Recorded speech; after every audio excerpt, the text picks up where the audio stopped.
Daily ডোজে আরেকটি নতুন episode শুরু করা যাক। প্রথম খবরটি আসছে ডালমিয়া সিমেন্টের তরফ থেকে। ডালমিয়া ভারতের অন্যতম প্রধান সিমেন্ট নির্মাতা অন্ধ্রপ্রদেশে তার কাডাপা প্ল্যান্টে ক্ষমতা বাড়ানোর জন্য 207 কোটি টাকা বিনিয়োগ ঘোষণা করেছে। এই বিনিয়োগের লক্ষ্য হল অতিরিক্ত 1 মিলিয়ন টন সিমেন্ট উৎপাদন ক্ষমতা যোগ করা, প্ল্যান্টের সামগ্রিক ক্ষমতা বাড়ানো এবং এই অঞ্চলে সিমেন্টের ক্রমবর্ধমান চাহিদা পূরণ করা। কাডাপা প্ল্যান্টের সম্প্রসারণ প্রকল্পটি ডালমিয়া ভারতের কৌশলগত পরিকল্পনার অংশ, যা বাজারে উপস্থিতি জোরদার করতে এবং উৎপাদন ক্ষমতা বাড়ানোর জন্য ধারণা করা হয়েছে। প্ল্যান্টের ক্ষমতা বৃদ্ধি করে কোম্পানির লক্ষ্য অন্ধ্রপ্রদেশ এবং প্রতিবেশী রাজ্যগুলিতে নির্মাণ এবং অবকাঠামো খাতের ক্রমবর্ধমান চাহিদা মেটানো। এই পদক্ষেপটি অঞ্চলের উন্নয়নকে সহায়তা করবে এবং কোম্পানির দীর্ঘমেয়াদী বৃদ্ধিতে অবদান রাখবে বলে আশা করা হচ্ছে।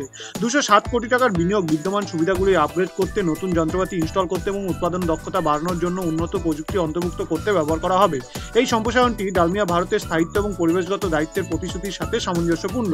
পরবর্তী খবরটি আসছে হরিয়ানা থেকে। হরিয়ানা সরকার সমস্ত সেক্টরে ব্যাপক পরিকাঠামো উন্নয়নের জন্য 1179 কোটি টাকা বরাদ্দ করেছে। এই উল্লেখযোগ্য বিনিয়োগের লক্ষ্য রাষ্ট্রের অবকাঠামো উন্নত করা, অর্থনৈতিক প্রবৃদ্ধি প্রচার করা এবং এর বাসিন্দাদের জীবনযাত্রার মান উন্নত করা। তহবিল রাস্তা নির্মাণ, জল সরবরাহ ব্যবস্থা, শিক্ষা সুবিধা এবং স্বাস্থ্য ব্যবস্থা অবকাঠামো সহ বিভিন্ন প্রকল্পের দিকে পরিচালিত হবে। বরাদ্দের সবচেয়ে বড় অংশটি রাজ্যের সড়ক নেটওয়ার্ক উন্নত করার জন্য সেট করা হয়েছে, যা গ্রামীণ এবং শহরে রাস্তার উন্নয়ন, যানজট হ্রাস এবং গুরুত্বপূর্ণ অর্থনৈতিক অঞ্চলগুলির মধ্যে সংযোগ বাড়ানোর ওপর ফোকাস করে। এটি পণ্য এবং জনগণের মসৃণ পরিবহনকে সহজতর করবে, স্থানীয় ব্যবসাকে বাড়িয়ে তুলবে এবং অর্থনৈতিক উন্নয়নে অবদান রাখবে। জল সরবরাহ এবং স্যানিটেশন প্রকল্পগুলি ফোকাসের আরেকটি গুরুত্বপূর্ণ ক্ষেত্র। বাজেটের একটি উল্লেখযোগ্য অংশ শহর ও গ্রামীণ এলাকায় বিশুদ্ধ পানীয় জলের অ্যাক্সেস নিশ্চিত করার জন্য জল সরবরাহ ব্যবস্থা উন্নত এবং সম্প্রসারণে নিবেদিত করা হবে। পরবর্তী খবরটি আসছে ত্রিপুরা থেকে। ত্রিপুরা সরকার কেন্দ্রের কাছে উত্তর পূর্ব রাজ্যের অভ্যন্তরীণ জলপথ পরিবহন চালু করার আহ্বান জানিয়েছে, যার লক্ষ্য সংযোগ বাড়ানো এবং পর্যটনকে উন্নত করা। কেন্দ্রীয় বন্দর, নৌ পরিবহন এবং জলপথ মন্ত্রী সর্বানন্দ সোনোয়ালের কাছে একটি চিঠিতে ত্রিপুরার পরিবহন মন্ত্রী সুশান্ত চৌধুরী সোনামুড়া দাউদকান্দি প্রোটোকল রুটের মাধ্যমে বাংলাদেশের মেঘনা নদীর ব্যবস্থার সাথে ত্রিপুরার গোমতী নদীকে যুক্ত করার প্রস্তাব করেছে। চৌধুরী এই সংযোগের সম্ভাব্য সুবিধাগুলি তুলে ধরে পরামর্শ দিয়েছিলেন যে এটি গঙ্গা, ব্রহ্মপুত্র এবং বরাকের মতো গুরুত্বপূর্ণ ভারতীয় নদীগুলিকে আরও সংযুক্ত করতে পারে, যা শেষ পর্যন্ত পশ্চিমবঙ্গের হলদিয়া বন্দর এবং মায়ানমারের কালাদান প্রকল্পের সিটওয়ে বন্দরের সাথে সংযোগ স্থাপন করতে পারে। বিশেষজ্ঞদের মতে এই নেটওয়ার্ক ভারত ও বাংলাদেশের মধ্যে পণ্য পরিবহনের খরচ উল্লেখযোগ্যভাবে কমাতে পারে। উপরন্তু চৌধুরী গোমতী নদীকে সহজে পারাপার করতে এবং পর্যটন বৃদ্ধির জন্য 6 থেকে 10টি যাত্রীবাহী জাহাজ কেনার ছাড়পত্রের অনুমোদনের জন্য অনুরোধ করেছে। পরবর্তী খবরটি আসছে ভারতের বাণিজ্য মন্ত্রণালয়ের তরফ থেকে। বাণিজ্য মন্ত্রণালয় ভারতের বিশেষ অর্থনৈতিক অঞ্চলের জন্য প্রস্তাবিত সংস্কারের বিষয়ে স্টেক হোল্ডারদের কাছ থেকে ইনপুট আমন্ত্রণ জানিয়েছে।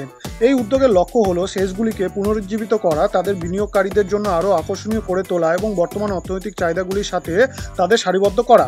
মন্ত্রকের সংস্কার প্রস্তাবগুলি সেচের কার্যকারিতা বৃদ্ধি এবং তাদের প্রতিযোগিতা উন্নতি এবং জাতীয় অর্থনীতিতে আরও উল্লেখযোগ্যভাবে অবদান রাখার বিষয়টি নিশ্চিত করার উপর জোর দেয়। সংস্কারের মূল ক্ষেত্রগুলির মধ্যে রয়েছে প্রশাসনিক পদ্ধতিগুলি সরল করা, নিয়ন্ত্রক সম্মতি সহজ করা এবং আরও নমনীয় ভূমি ব্যবহার নীতি অফার করা। শিল্প সংস্থা, সেচ বিকাশকারী এবং সেচের মধ্যে পরিচালিত ব্যবসায়িক উদ্যোগগুলি সহ স্টেক হোল্ডারদের তাদের প্রতিক্রিয়া জানানো উৎসাহিত করা হয়।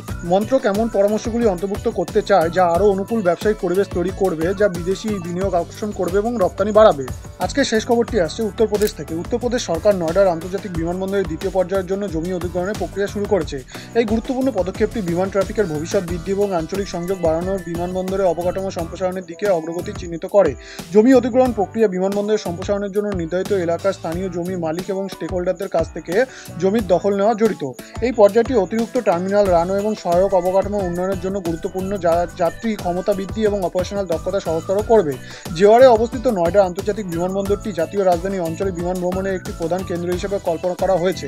সম্প্রসারণ প্রকল্পের লক্ষ্য হল বিমান ভ্রমণের ক্রমবর্ধমান চাহিদা মেটানো এবং দিল্লি ও আশেপাশের এলাকার বিদ্যমান বিমানবন্দরগুলির যানজট দূর করা।